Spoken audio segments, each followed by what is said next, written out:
زبیر مجھے انتظار کی سولی پہ چڑھا کر ایسا گیا کہ واپس نہ آیا۔ بہت ہی پیاری کہانی آپ کی سماعتوں کے نام۔ میں ہوں اریحا اور آپ میرا چینل دیکھ رہے ہیں اریحا کہانیاں۔ عروسیہ میری دوست تھی، ہمارے مزاج ایک سے تھے، اسی لیے ہماری دوستی مثالی تھی۔ ایسی دوست کم ہی کسی کو نصیب ہوتی ہے۔ وہ ایک امیر گھرانے کی بیٹی تھی۔ کالج کی تعلیم مکمل کرنے کے بعد وہ وکالت پڑھنے لندن چلی گئی۔ یوں میری اور اس کی راہیں جدا ہو گئیں۔ میں نے میڈیکل میں جانے کا فیصلہ کیا۔ داخلہ تو مل گیا لیکن والد اس پر راضی نہ تھے کیونکہ کالج کے اخراجات کا مسئلہ تھا۔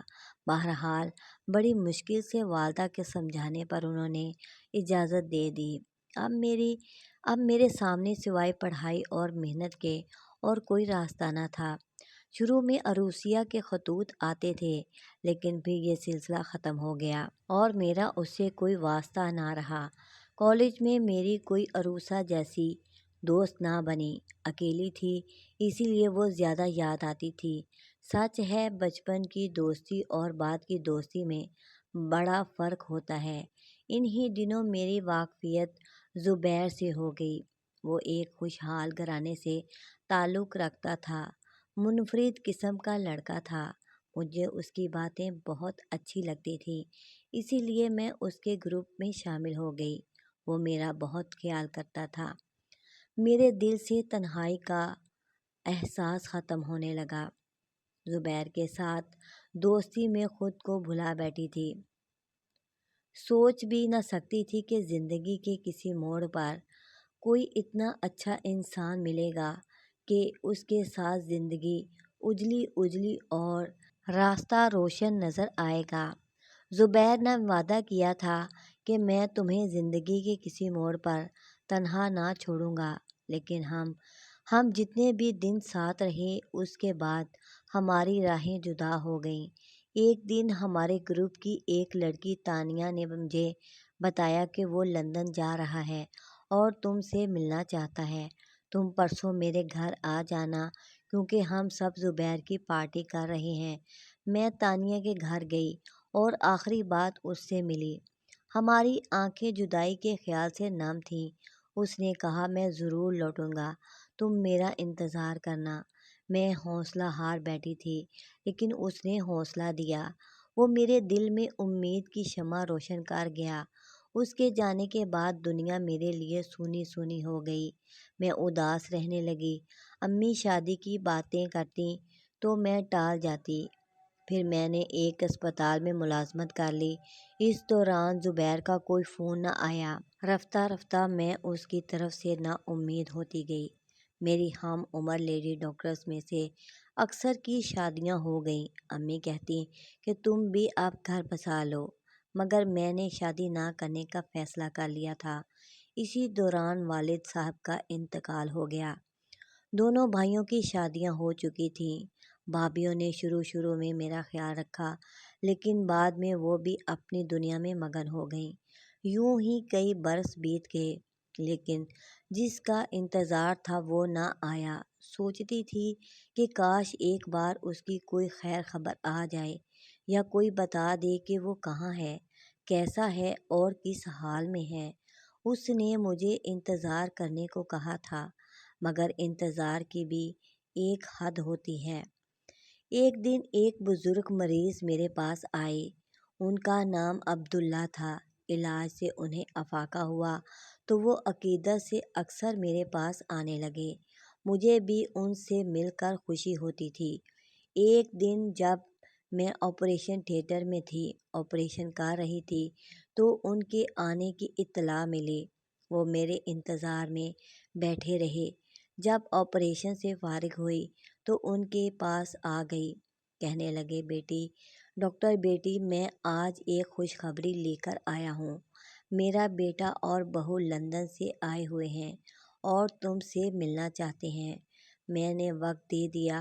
اگلے دن وہ اسی وقت پر مجھے ملانے لے آئے۔ انہیں دیکھ کر میری نگاہیں ساکت رہ گئیں۔ وہ میرے لیے اجنبی نہ تھے۔ ان کی بہو اور بیٹا عروسیہ اور زبیر تھے۔ عروسیہ تو مجھے دیکھتے ہی کھل اٹھی، لیکن زبیر ساکت تھا۔ مجھے اپنی آنکھوں پر یقین نہیں آ رہا تھا۔ عروسیہ ہمارے دلوں کی حیرت سے بے خبر اپنی دھن میں بولے جا رہی تھی۔ وہ پرجوش انداز میں باتیں کرنے لگی۔ مجھے ان پر رشک اور اپنی قسمت پر رونا آ رہا تھا۔ عروسیہ کو کسی شے کی کمی نہ تھی۔ وہ ایک دولت مند گھرانے میں پیدا ہوئی۔ اسے زندگی کی ساری خوشیاں اور سہولتیں ملیں، اور زبیر جیسا شریک زندگی بھی اسے ملا۔ سچ ہے، دولت کے نقصانات کم اور فائدے زیادہ ہوتے ہیں۔ وہ اگر اتنی امیر نہ ہوتی تو لندن کیسے جاتی جہاں اسے زبیر ملا۔ اس بے وفا نے مجھے طویل انتظار دیا اور زندگی کی خوشیاں اس کی جھولی میں ڈال دیں۔ جب انسان کی اپنی قسمت کھوٹی ہو تو کسی سے کیا گلہ کرنا۔ میں نے بھی گلے شکوے دل میں دفن کر دیے، اور زبیر نے تو میرا ذکر تک عروسہ سے نہ کیا، تو میں کیوں کرتی؟ میں نے بھی اس راز کو چھپا دیا، کیونکہ میں اپنی دوست کی زندگی میں زہر نہیں گھول سکتی تھی۔ حیرت زدہ تھی کہ کچھ لوگ ماضی کو کتنی جلدی بھلا دیتے ہیں۔ کچھ دن پاکستان میں رہ کر یہ لوگ واپس چلے گئے، لیکن مجھے بڑا دکھ دے گئے جو میں کسی سے بانٹ بھی نہیں سکتی تھی۔ ایک دن بابا عبداللہ صاحب کے اصرار پر میں نے ان کے گھر گئی، جہاں ان کی بیٹی سے میری ملاقات ہو گئی۔ میں اس سے زبیر کی شادی کے بارے میں پوچھنا چاہتی تھی، کیونکہ میرے دل میں اس کے لیے ایک وسوسہ تھا۔ اس نے بتایا کہ لندن میں عروسیہ کے ساتھ ایک المناک حادثہ ہوا تھا جس میں اس کی عزت چلی گئی تھی۔ تب زبیر نے اسے سنبھالا، کیونکہ دونوں آپس میں چچا زاد ہیں۔ تب ہی والدین نے زبیر سے کہا کہ وہ عروسیہ سے شادی کر لے۔ اس نے ماں باپ کی التجا پر اس پریشان حال لڑکی سے شادی کر لی۔ گویا یہاں بھی زبیر نے اب عظمت کا ثبوت دیا۔ میں نے تب خود کو سمجھا لیا کہ اب میری زندگی میری نہیں ہے، یہ دوسروں کے لیے ہے۔ مجھے خدا نے شاید اسی مقصد کے لیے پیدا کیا ہے کہ میں لوگوں کے کام آؤں۔ اب میری سوچ کا زاویہ بدل چکا ہے، تو میں نے اپنے ڈاکٹری کے پیشے کو مقدس سمجھنا شروع کر دیا۔ اب میں پیسوں کے لیے نہیں، ضرورت مندوں کے لیے پریکٹس کرتی رہتی ہوں۔ اپنی کلینک پر بھی غریبوں سے واجبی فیس لیتی تھی۔ بلا شبہ زندگی ایک ایسی شاہراہ ہے جس پر بے شمار رنگ برنگی تتلیاں اڑتی پھرتی ہیں۔ یہ انسان کی آرزوئیں ہیں، اس کے خواب ہیں جن کے پیچھے وہ بھاگتا رہتا ہے۔ کبھی یہ خواب اس کے ہاتھ آ جاتے ہیں اور کبھی نہیں آتے۔